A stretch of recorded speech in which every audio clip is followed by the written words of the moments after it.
عادت لنيمار وفي سافيتش. سواريز الآن يصل الكرة، سواريز داخل منطقة الجزاء في زحمة المدافعين. رافينيا، فعل رافينيا، هدف لبرشلونة،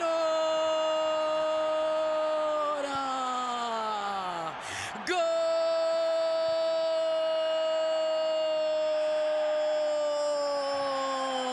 للبارسا، هدف للبارسا. رافينيا نعم، كنا ننتظر اليوم، ننتظر سواريز أو نيمار ليكون البطل في هذه القمة، اللي يسجل في مرمى أتلتيكو اليوم إذا قدر لهم أن يسجلوا. يصل هدف في زحمة المدافعين.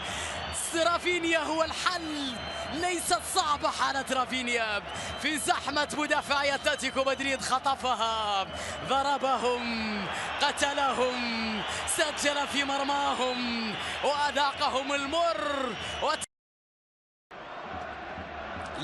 لهدف برشلونة الثاني.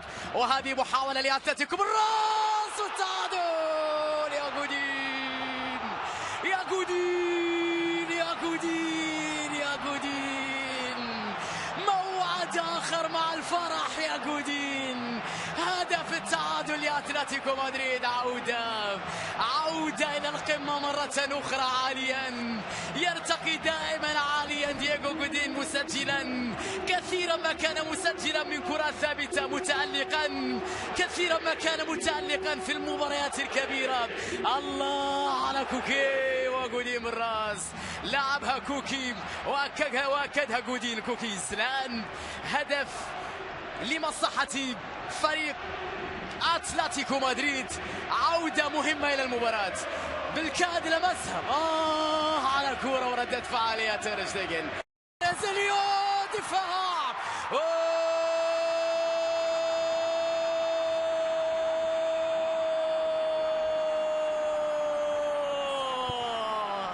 هدف ثاني لبرشلونة.